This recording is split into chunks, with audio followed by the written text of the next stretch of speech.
Elijah the prophet is talking to the priests of this pagan god Baal, and he's trolling them. Is your God as powerful as my God? And they're like, yeah, for sure he is. And so then he's like, oh, really? Like, call him. And they start doing this dance. They start trying to summon him. Nothing's happening. And Elijah very sarcastically goes, you guys, you should like shout louder. Isn't he a god? Oh, but maybe he's busy. Maybe he's like talking to someone.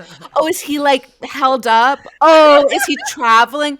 Oh, probably he's taking a nap and he'll get back to us. That's so funny. You're pregnant? Yes, I'm here to announce that I am with child. Nice. And in a family way. You're in a family. Tune in for episode 1 titled Raise Bay. Are you welcome to Yenta! Welcome to Orthodykes Learn Torah. Hey, welcome to Orthodykes Learn Torah. This is a new Yenta mini-series. We've got 4 episodes where each of the 4 of us picks one piece of Torah, one topic of Torah, and we study it for an episode. We're a new, modern, queer chevruta. It's beautiful. It's new. And we're really excited about this. If listeners love this, we might turn this into a longer series. For now, it's just 4 incredible episodes. So let's just quickly go around and everyone have a 1-sentence introduction for who you are. I'll go first. I'm Antonia. I'm a co-host of Yenta. I'm a stand-up comedian. And though I grew up Reform, I'm now more learned than everyone in my family. Nice. I'm Ray Schiller. I'm a comedian. I'm a podcaster. I'm a writer. I grew up an Orthodox Jew. And I love that I'm learning Torah again for the first time in a long time. Melissa, and then Leah, you go last. All right. I'm Melissa. I'm an actor, writer, and producer. And I grew up Chassidic. I still say I'm Chassidic. I'm wearing a Chassidic hat, which I love. And I'm so happy to have you all as chevrusas. Hi, I'm Leah Forster. I'm an entertainer. I love Torah. I love queers. And there's nothing sexier than women in Torah.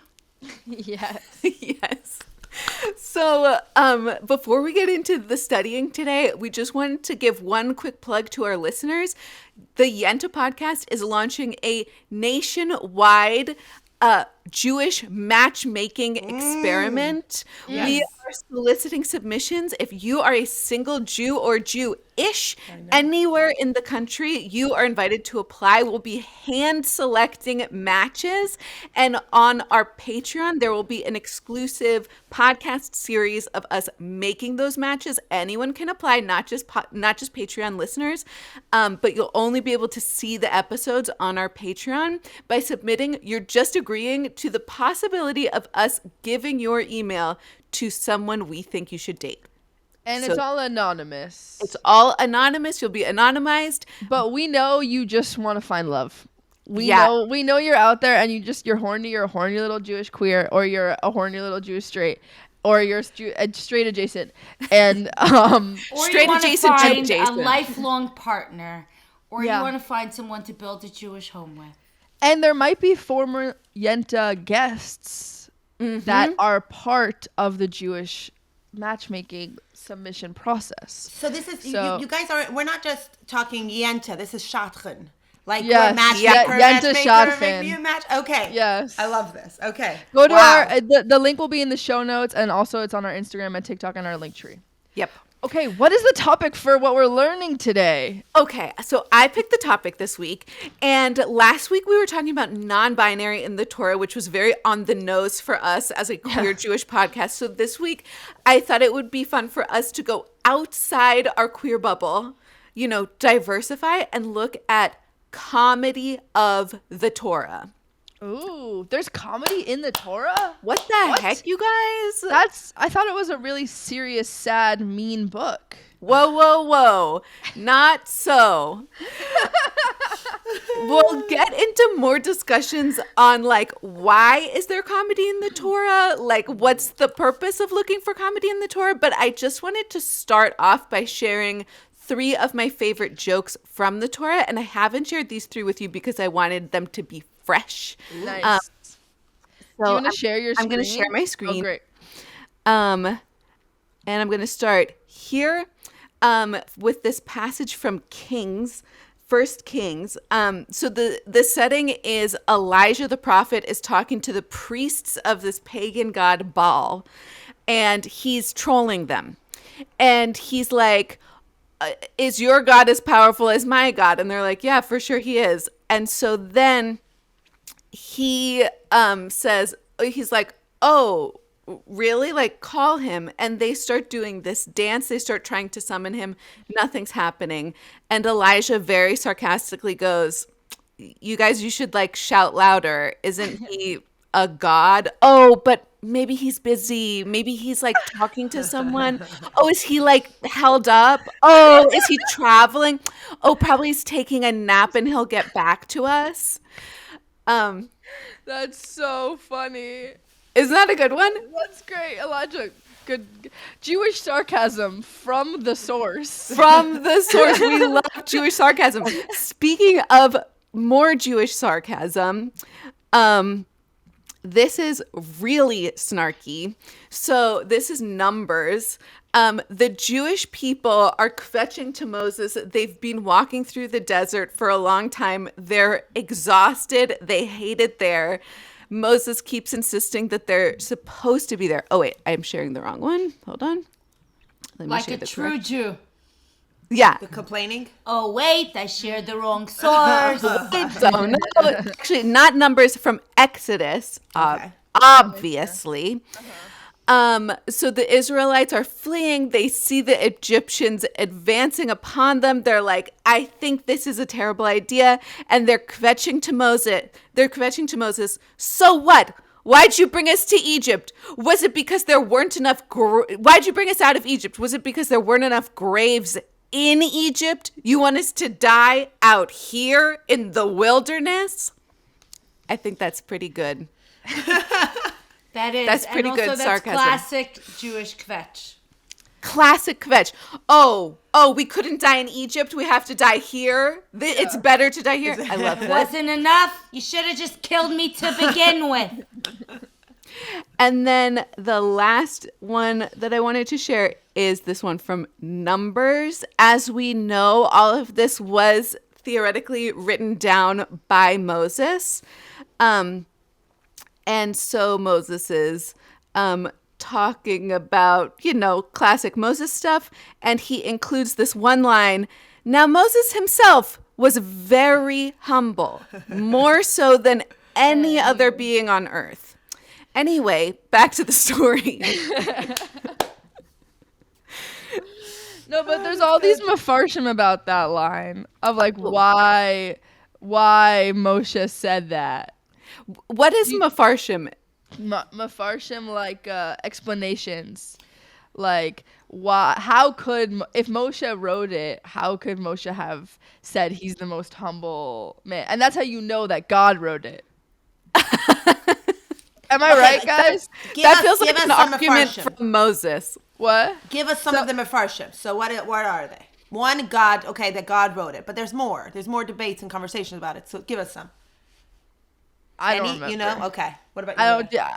No. I don't just know any. I remember this is a big deal line. Like it's a very famous line. I remember learning a lot about it. Like, how could this be in the Torah?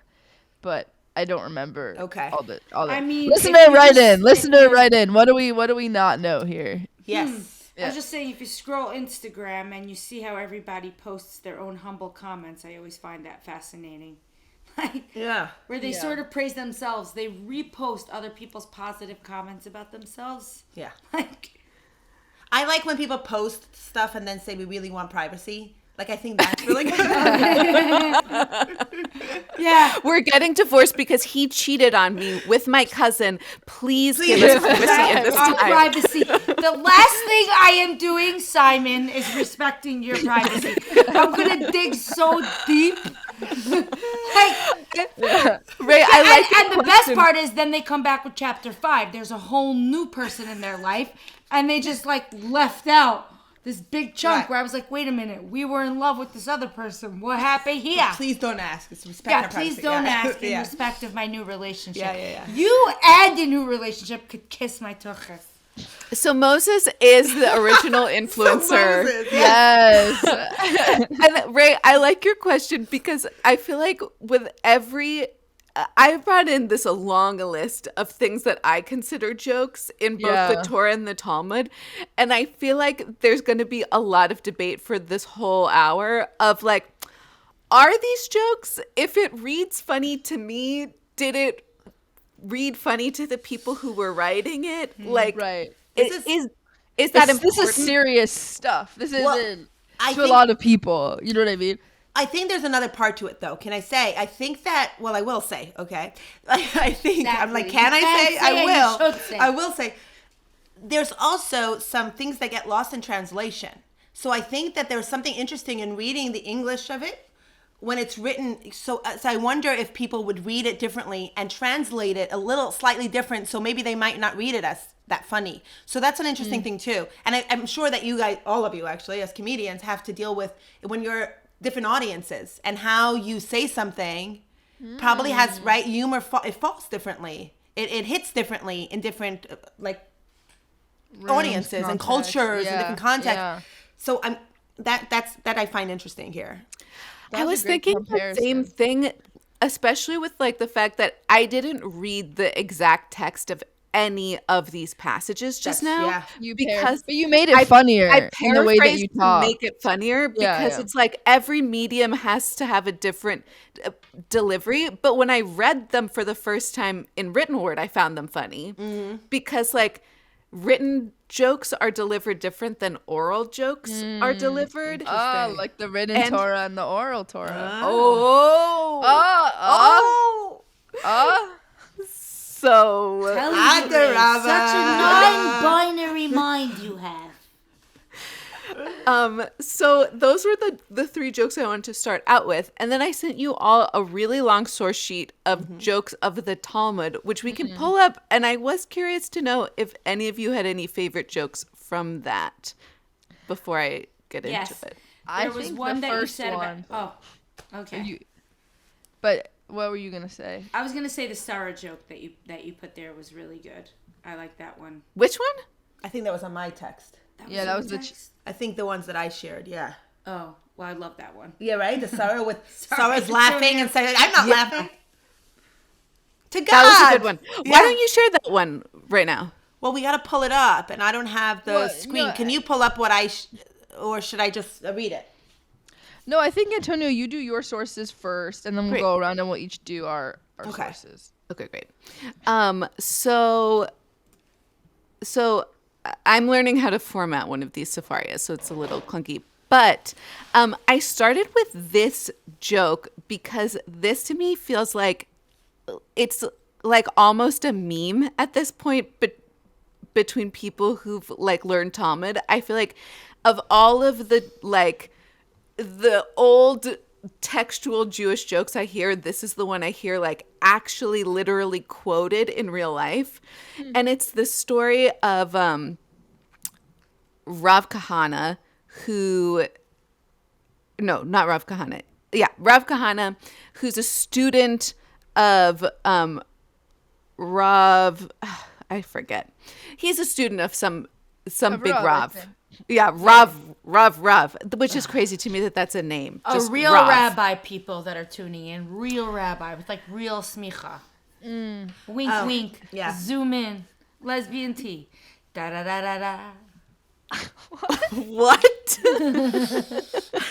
No, I was. Is that our theme song? No, it was just like there are people out there that call themselves rabbi that are not really rabbis. So when you said rabbi, I was saying people, real rabbi. Real rabbi. And then So- I was. So moving on. So it was so taught- Rav Kahana is the student of Rav, who's a big deal, and he's talking with other students, and they're all saying like, "Oh, I followed my teacher around and I learned this thing. I followed my teacher around and I learned this thing." And he tells this story that, well, one time he was following his teacher around and he followed him into his bedroom. He laid underneath his rabbi's bed. He hears his rabbi having sex with his wife. And it's so intense that he pokes his head out and he's like, what, are you guys starved or something? And his teacher is like, what the fuck are you doing underneath my bed when I'm having sex? And Rav Kahana looks at his teacher and is like, well, this too is Torah and I must learn. Mm-hmm. And this, I feel like, is a joke that I hear like literally quoted when people do dumb shit and they go, hey, this too is Torah. This too is Torah. I must learn. So that's when I wanted to start out with. I like this, and I know it's funny, maybe a little creepy, stalkery situation thing too. But like, what I think is, you know, we talked about this, like everything mundane can be holy. I like that in this. I like that it's like it could be holy. So it's funny what he's saying, and also maybe true. It's a good point. I was also thinking that Jews are we are all so contrarian that if we were doing a study about something really serious today, we would spend the entire episode making jokes. But because we're going to be spending this whole episode looking at jokes, we're going to spend the entire time actually pointing out how they are serious. So I feel like, Melissa, you did a good job of that. Yeah. Well, and also I will just, you know, I did take it to the serious really fast. And also, I think that it's the kind of humor that it's a very Jewy kind of humor that I think is still present. It's like, right, it's the kind of humor that even people say that things are funny when there's a little truth. It's the kind of humor that is super Jewy that I think is funny, to be like, this too is Torah, and you can use it in all ways. But I never heard it used in like life. And Tony, I think you're the first person I heard it from.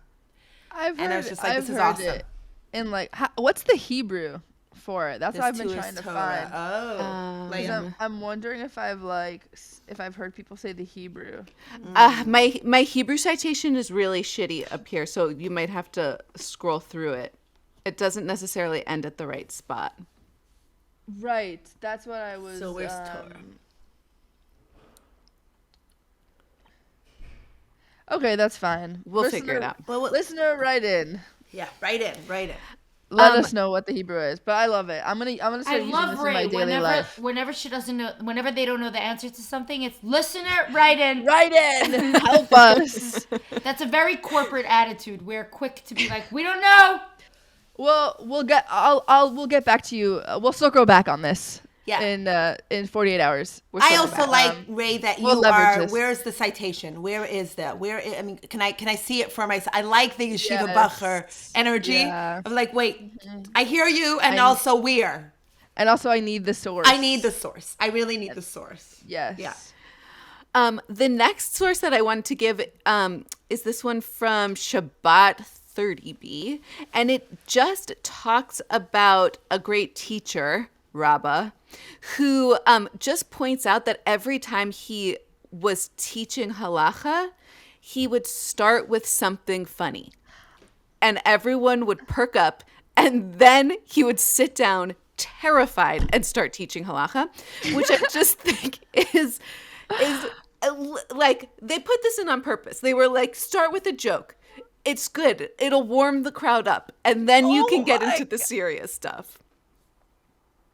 That is amazing. That's an actual Torah source, because if you think about it, every good connection starts with a joke. And with joy and with laughter. And that's how you marinate. People think it's serious, but actually children play. That's what they do first. They're innocent. They play. And that's what the Torah is really, like, the essence of it. There's so much, like, here for us. Like, laugh, live, connect, like that. And that's what rabbis do today, or they try to do, but not all of them are as funny as the others. But like, they try. I feel like rabbis try to start when they're giving their drush at shul, like at synagogue, when they're giving their speech. They try to make a joke first. Controversial take. I think every rabbi wants to be a comedian. Not controversial on this podcast, Leah. I like that. That's actually the foundation of our podcast. We started on that core tenet. And every comedian wants to be a rabbi. Yeah. Oh That's my what God. happened to us. I want to be a rabbi, and I'm not a comedian, but I want to be a rabbi. I might be a rabbi one day. What I'm thinking about this also, when my little nephew just had an upsharon, and an upsharon is like when they get payas, right? Their hair gets cut, and like Orthodox boys, and what they do is they go to the cheder, and they lick honey. They say the aleph beis and they lick honey, and the idea is the same off the aleph beis, and the idea is to learn that Torah is sweet. So it's to give you joy, and it's reminding me of the similar concept of making a joke. It's to not just think of Torah as this really scary thing. It should be sweet, and it should connect. And so in the same way, I think it should be joyous and lighter, and not just this really heavy thing. I feel like this is a good reminder for all there are rabbis out there who are like, I couldn't possibly disrespect this very serious book, this very serious calling with something like a joke, and they're wrong. Yeah. But also, like, I feel like this passage is helpful because it doesn't say it's entirely funny. He's like, it's like, it starts with a joke. And then be afraid. It gets very serious. Like it says, it's taught he must be joyful before he begins teaching, whereas he must be filled with bitterness and trepidation after he already began teaching halacha. So it's like there's a balance here. They're like acknowledging that like teaching this stuff can get intense, but you have to keep it balanced. You have to keep it balanced. I like that. It's reminding me, though, because my brain is not going to the balance. My brain is going to the joy. And it's reminding me of, what was the story? I can't remember where that they were punished because they weren't serving God with joy. There was some town or something that was punished because they weren't serving God with joy. I can't remember exactly the source or what it was, but this idea, I hear what you're saying, Antonia, that it is about balance, because I read that and I'm like, trepidation? Yeah. You know, that's like... trepidation isn't necessarily bad. Like, trepidation, I mean, we don't, and this could and be what's the getting lost Hebrew in word? Yes. translation. We don't really, trepidation just means, like, nervous.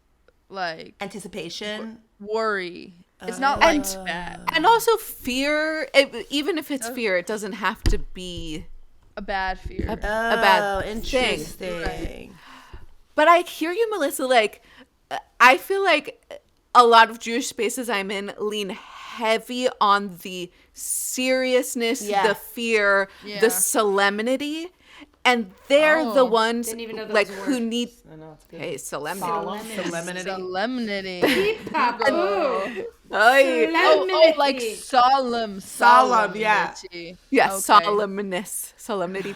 They're the ones who need to be reminded to like serve God with joy. To lighten up a little bit. You know, it's like, and if we had a problem where people were doing nothing but joy, nothing but party, then there'd be a Jewish movement then to come in and tell them all to get a little more trepidatious. Yes. Mm-hmm. But Melissa, I think like your story is a good one, that at the moment and maybe forever, people's instincts tend to be to turn towards fear and negativity. Yeah. And they have to be reminded to bring the joy in. I saw something recently about this in meditation as well, right? Which is not like this Jewish source, but people trying to like sit with themselves and in meditation. And there was, I can't remember who said it. So I'll just paraphrase. But they were talking about how people have this idea of meditation that it has to be so still and serious. And that who says that like love and playfulness and walking in nature with joy and singing and music and making love is not meditative, is not the place that you can find that. People get stuck in like, I have to do it right and I have to do it. So I think it's a similar thing of you can find God or connection to oneself or into others and to something bigger than ourselves in joy, in lightness, not just in seriousness. I love that. I'm going to share just maybe 2 more jokes and then we'll move on to the other sources. I'm going to make this source sheet public so that people can see all the the jokes that I pulled out. I think this one is great. This is from Brachot 27b. And to paraphrase it, it goes, okay, Rabbi Zera said that Rabbi Asi said that Rabbi Elazar said that Rabbi Hanina said that Rav said along this pillar, Rabbi Yishmael prayed the Shabbat prayer on the eve of Shabbat before nightfall. But when Ula came, he told a different story. He said he heard, yes, this happened beside a palm tree, not a pillar. It was Rabbi Yishmael. It was not Rabbi Yishmael. It was Rabbi Elazar. It was not the Shabbat prayer on Shabbat Eve. Rather, it was the prayer of the conclusion of Shabbat on Shabbat. I love it because it's like, he's like, yes, that's exactly what happened, except it wasn't this guy, it wasn't this place, it wasn't this prayer, and it wasn't this time. That's so good. That's like, yeah, but no. So good. And I love that they included that.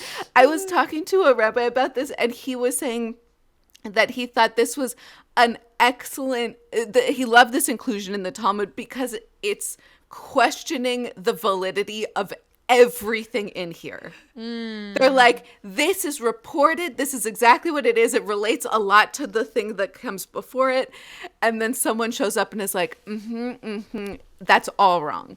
Yeah.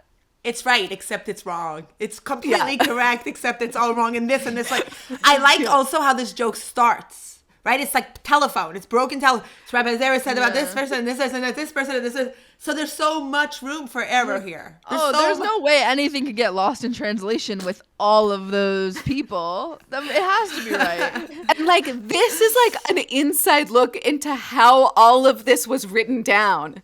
Yeah. Like, there's so much of this that was coming from centuries of telephone. And this is like, and this is hilarious to read, but when this gets redacted out of the things that are written in the Talmud, you take them as like fact, not just opinion. So I really like this one. Good one. Another one, okay. I'm going to shorten this. Basically, there's this, the Talmud spends a lot of time giving rules and looking at the farthest case use of this rule to see if the rule holds up. So this is from Bava Batra, and they're talking about what animal, if an animal's in this situation, who does it belong to? And they say, okay, if you find a chick, a bird, like a baby bird, beyond 50 cubits from its nest, then it belongs to the person who found it. But Rabbi Yirmiyah raises his hand and he says, okay, if one leg of the baby bird was within 50 cubits of the nest and one leg was without 50 cubits of the nest, who does it belong to? And the Gemara says it was for this question that they removed Rabbi Yirmiyah from the study hall as he was apparently wasting the sage's time. That's amazing. Wow. Roasted. Roasted. I love this because the Talmud is like nothing but questions like this where they're like, okay, like, you know, a sukkah has to be exactly this by exactly this. Well, what if it's a tiny bit more? And it seems like they have endless patience for these ridiculous pedantic questions. But this was too far. Too far. This is ridiculous. But that's also One comedy. That's also such comedy. Because if you think about it, that's what it all boils down to. Like, but if, right? And that's what Jews spend their Shabbos afternoons doing. Like, me and my girlfriend, that's what we do on Shabbos afternoon. Like, we literally sit and talk about, like, the parsha, and we're like, wait, but what if it meant this? Or what if it meant that? It's fascinating and hysterical. Yes. I love that you do that. That's so sexy. I Gosh. know. What the fuck? That's No, I amazing. want to be in on these conversations. Yes, me too. So hot. It's like we come home from shul, we chill, we eat, and we're just like, oh, and now we have a new fascination. We have these Jewish magazines that I get from Borough Park. They're just Torah magazines and like Jewish ads, but like very, very religious. Very. So they're hilarious. And the only time you can read it is on Shabbos because you're not really doing anything else. So it is next level. And we talk a lot about it's full of Torah and it's hilarious. That's good marketing for these magazines. So boring, you will only read it on Shabbos. They're actually quite fascinating, especially like it's a very good look into the culture. I think like in the community, it's the way it's written, it's the things that people are interested in and curious about. I'm not gonna hijack your pod. But for example, okay, so there's a woman who wrote in, there's like letters to the editor, and she's a matchmaker, not like you guys and not what you're sponsoring. No, we're the good ones. No, they're sponsoring us. They're sponsoring our matchmaking. She's firmly against girls sending pictures along with their shidduch resumes. Firmly against it. However, a woman reached out to her and said, what if I ask for a disappearing photo? Aha! Disappearing on like photo. WhatsApp. Like WhatsApp, you can only view it one time. Aha! Then is it okay? So talk about comedy. When I read it, I literally died. I was like, this isn't real. And that's the same question as the two legs of the chicken. Yes! If one is Good job. we have the tradition in that doesn't the annoying culture. I love these as questions because the questions tell you so much about the person asking. This woman being like, well, my daughter's very hot. So I really think, and she doesn't have a lot of peers. So maybe I could just get you a picture quickly and that'll help. Leverage the looks. Oh, that's very funny. I love that. Okay, I'm just going to share one more joke and then we'll go on to yours. Okay, this one is very similar, actually, to the Moshe joke. So there's this passage in Sota 49b where they're going through all these sages and they're saying, oh, when this sage died, all the kindness in the world died with him because he was so kind. When this sage died, all the generosity in the world died with him because he was so generous. And then it goes on and it says, the final line of the Mishnah says that from when Rabbi Yehuda Hanasi died, humility ceased.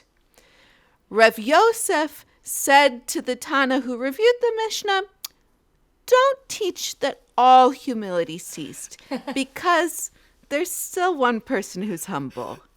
Me. Wow.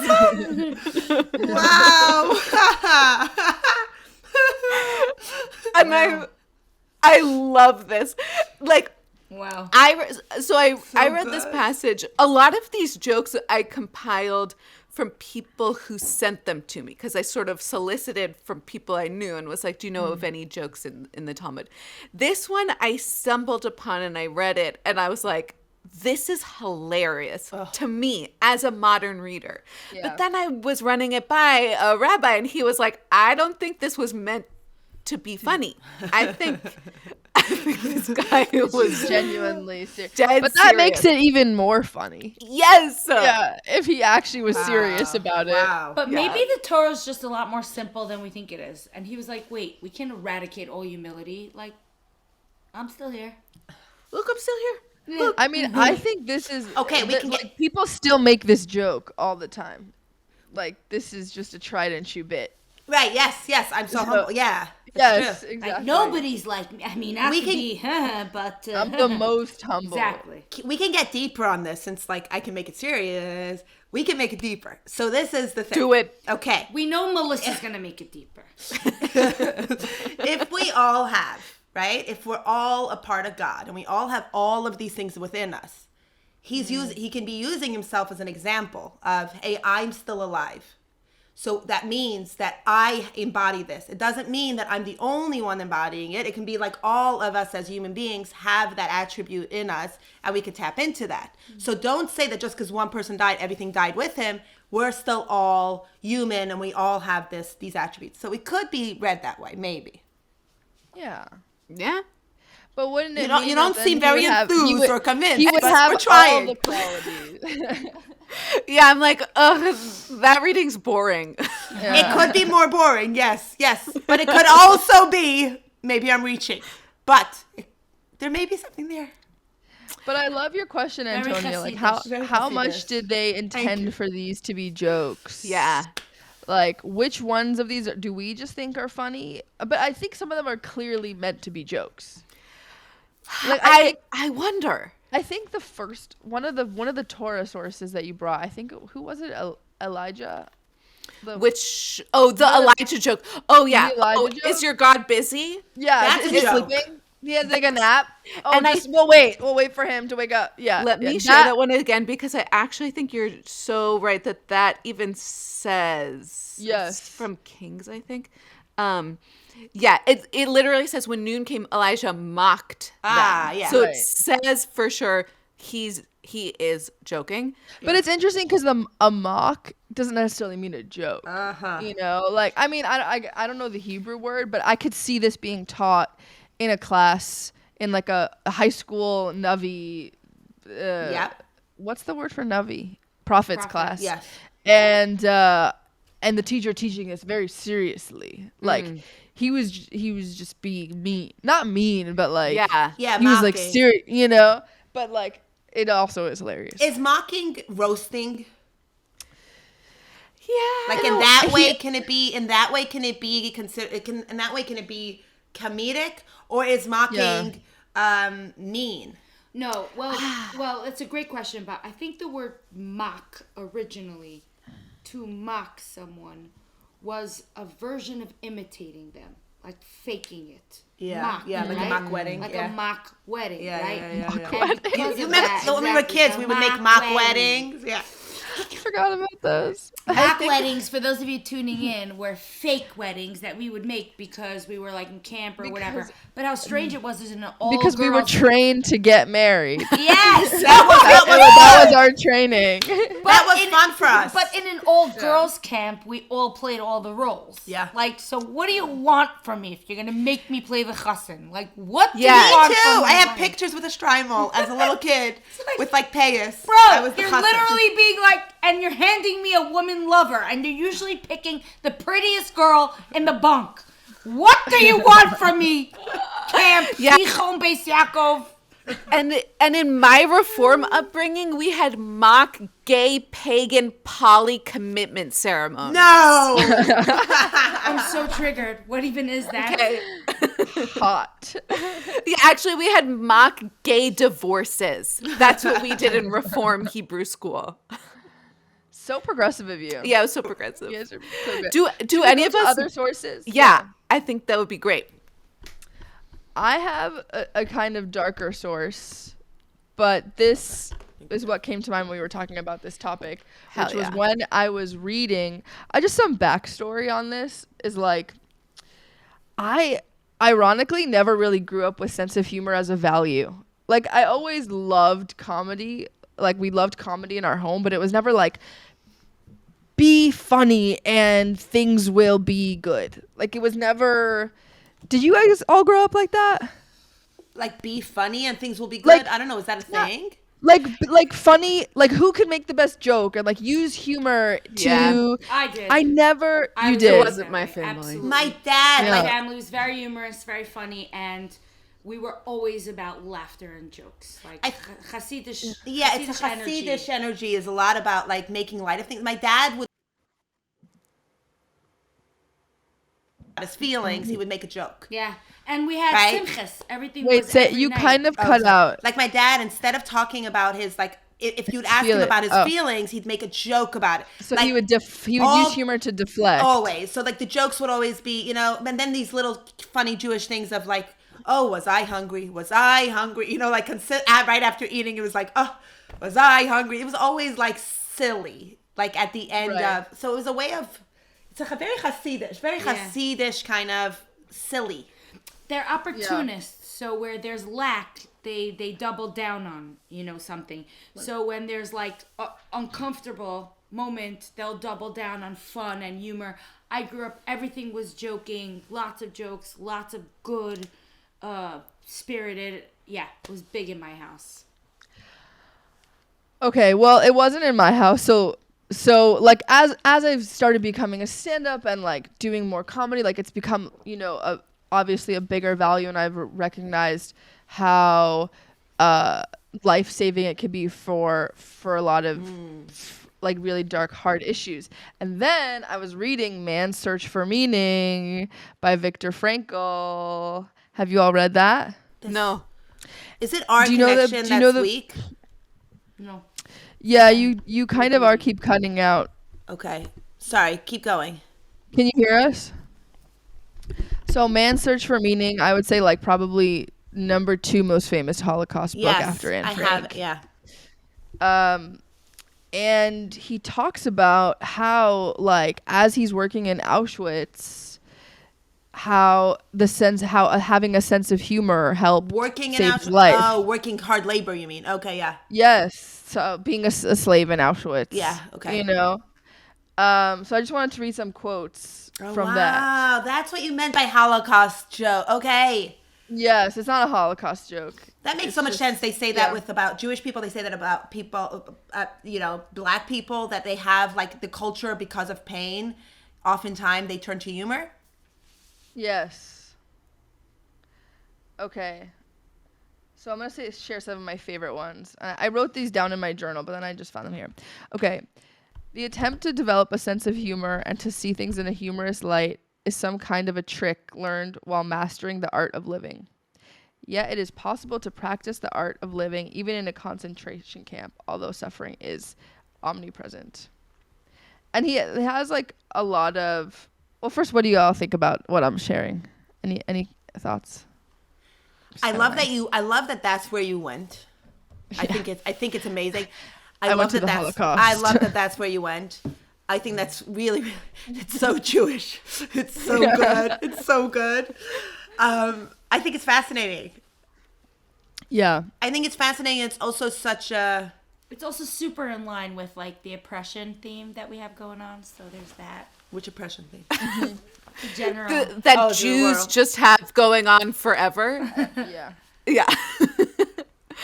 I love this, Ray. I don't know about any of you guys, but I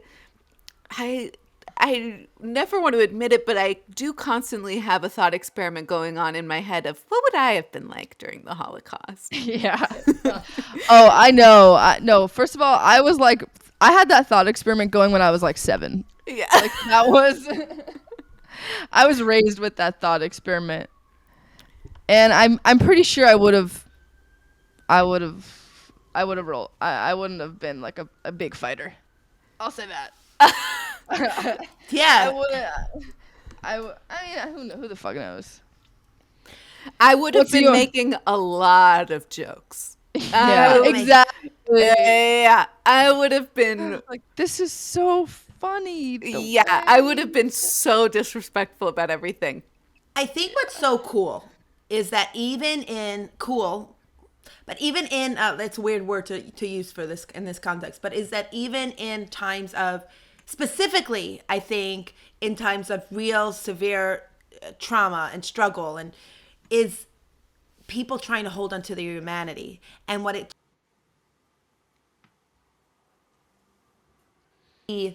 making jokes also reminds our brains that it's not as bad. You know, when things are so hard, we can't laugh.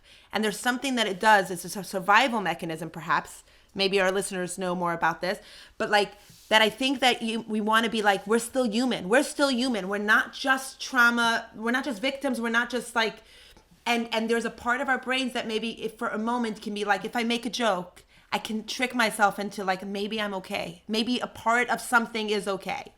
I think that's really interesting as human beings, how we try to hold on to a sense of self and our humanity. Even in this, I think that's what's amazing about Viktor Frankl in his book in general about trying to hold on to humanity. And he talks a lot about that and how you could see the people trying to do that, giving other people bread and even when they were starving. But I think this humor piece is it's fascinating what humor can do. Mm-hmm.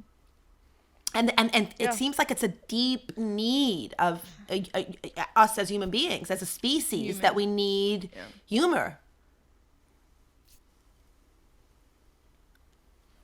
Yep. And this source, I mean, it's not a source. It's not the same source. Like, it reminds me of like the sources that we were reading in the Talmud, of like, okay, there was a story, and they were in the camp, and he tried to get his friend to smile by saying that he would just be stuck in like the habits of camp when he returned to his job.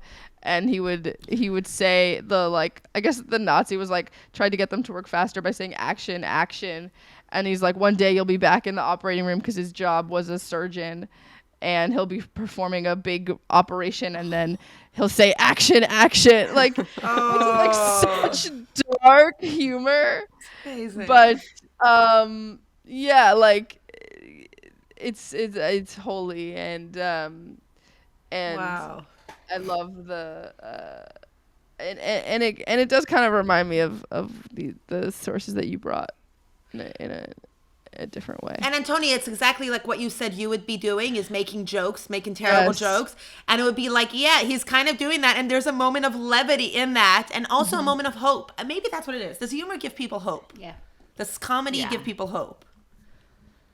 Yeah, I feel like it does. It makes everything easier. Like, I'm thinking about, I went through like some big health problems over the last couple of years, and especially when I was like in really bad shape and I was in the hospital a lot, I like absolutely milked every interaction I had with a nurse and doctor. I was like, I'm the funniest patient. They're like, they're doing operations on me, and they're asking me. It's like, it's the easiest audience ever. Like, the surgeons will come in and be like, how are you feeling? And I'd be like, I'm freaking living. Okay, that's not a great joke, but let me tell you, it killed. Crushed. Yeah. It crushed. And The bar is different. The bar is it's so different, and it made my experience so much better to be a source of entertainment. It made every like doctor and nurse, they were obsessed with me. I don't have it here, but if you've been to my house, neither of you have been to my house. No. Ray, you have. Before I had one big surgery, I made all of my surgeons T-shirts that had my face on them, giving like a little thumbs up, and the back of it, the T-shirt says, "You can't spell median arcuate ligament syndrome without Dr. Krikeli and Dr. Patel." And I gave it to Dr. Krikeli and Dr. Patel, and I can't even tell you how hard that killed. I mean, That's amazing. absolute crush. That's amazing. And I was just like, look, they can't kill somebody who They is love. this hilarious, who that they love. Yeah. Antonio, would you say that was the highlight of your career thus far? 100%. Yeah. You know what? This is also, this is going back to this, you can't say there's no humility left, okay? There's Antonia. There's so me. The most humble. Look, Antonia, I do what I can. I love that you made yourself laugh. You know, you're the one that's suffering, so you're entertaining, but you're also suffering, and you're like, I'm funny.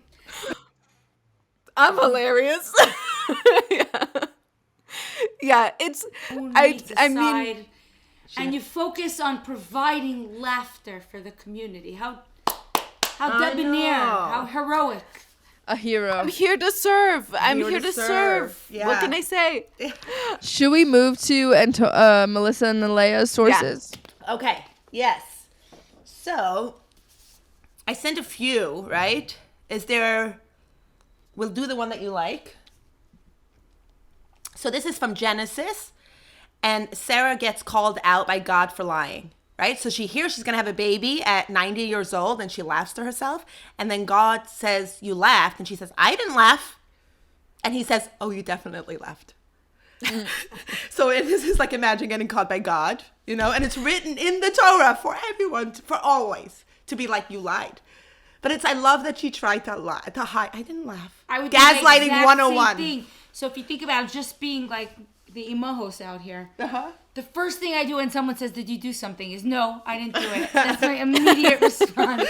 There's a little cocoa melon. You know cocoa melon? So my nieces love this cocoa melon or baby Finn. I can't remember. One of these like little videos. And one of them has this story, this little kid keeps taking food, and the parents say, are you eating chocolate? No.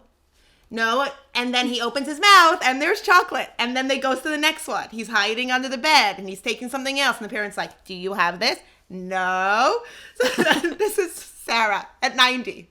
It's amazing. I love this because like we've been asking like how much of these are like definitely jokes, but I feel like when it explicitly says someone laughed, we know for sure something was funny to someone. Something was funny to someone. Yeah. She found God telling her she's going to have a baby to be funny. And Right. God got insulted. Talk about the laughter. We were talking about jokes in the Torah, but we didn't talk about laughter in the Torah. That's true. That could be a really interesting topic. Like where does it say someone laughed? That's interesting. Yeah. And what are the contexts of that? In this case, Listener, write in. Yeah. Do you want us to do that? Okay. In this let's case, get another though, source. in this case, laughter was negative. God didn't Yeah, like it was kind of like God didn't like it. like obnoxious laughter. Yeah, God was Not like, you're obno- laughing at me? And she's like, no. Yeah. No, I'm not. Yeah. Okay, should I give another one? Yeah. I think okay. Or Leah? Well, There's but then one more. Yeah. One more, and then this is the one. This is the this is Genesis. This is when Jacob wants to marry Rachel, and then he is given her sister instead. He's given Leah. So he works 7 years to get his wife. He works for his father-in-law. That's the joke of it being like the most. It's like someone, when you get drunk and then you wake up with somebody in your bed. And you're like, oh my God, who am I with? And he was like, 7 years he worked for this wedding night. And then it ends up being not the. And when he comes to the father-in-law and says, you gave me the wrong. He's like, yeah, well, we don't give the younger one first. So it was like 0. What's the thing, Antonia? Oh, I just feel like it's all of these, like that passage in particular could be hilarious if you played the right music behind it. If you were like, oh no, the wrong woman. Or it could be like horrific. It's quite like, horrific. Like there's an element of like some sexual boundaries and consent. Oh my being, gosh, like, so much. really crossed. Like it could be so traumatic for everyone involved if you played the right music and shot it with the right filter. So like I like that you see I like it that as visually. an example. I like that you see that visually, right? Because that's a visual. That needs to be. That's like a visual setup. You need to have a multimedia situation with music and visuals to be like, oh, 7 years, he works hard, and then finally he gets married, and she has a veil. Then they go to bed together, and he wakes up, and he's like, who the fuck are you? Veils on.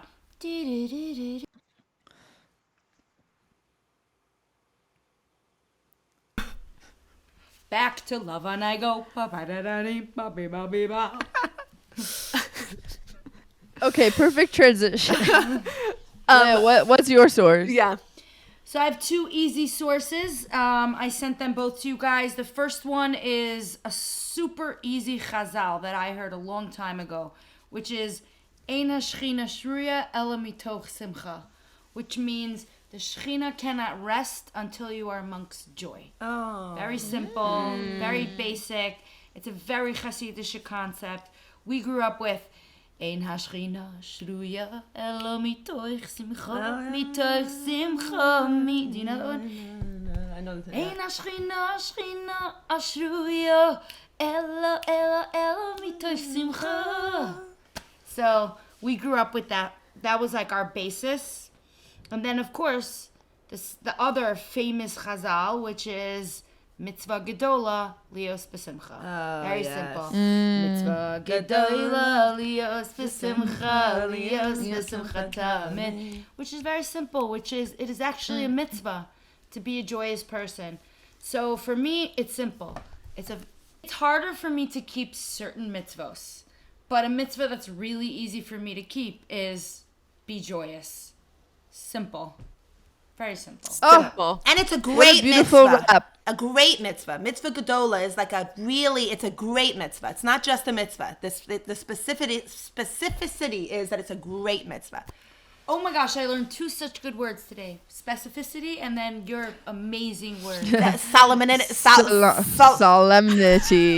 Solemnity. Solemnity.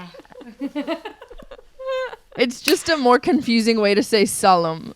Solemn, really. No, yeah. solemn is an adjective. Solemnity. I know. noun. Oh, we got it. We got it, Antonia. Yeah, thank you. We're So in different. We're Rick, in come on. solemnity. There. Trepidation. Yes. Oh, wait, who? Yenta words. Yenta big words. We have a dictionary. Shchina. These were Dictionary. This is great. Okay, we've got to wrap this up. So let's quickly go around and do our takeaways from this episode. You go first. And do you have some? Yeah. something? Okay. Leah, I love what you just said, that it's a big mitzvah to be joyous, because I feel like they put things in like that because it's pointing to a habit that people have, which is to drift towards the sadness, drift towards the darkness. You gotta remember, it's a big mitzvah to be joyous. If we were all so good at that, it would be a big mitzvah to be serious. But we need help. We need help being reminded. And that's why all of us are so important. What a gift we are. We're humble. We're so humble. We're generous. saving lives. Doctors, We're kind. surgeons, we're available for private hospital comedies. We'll bring We're Antonia. available. Apparently, she does very well in hospital crowds. Have unbelievable hospital material. Amazing. Who's next?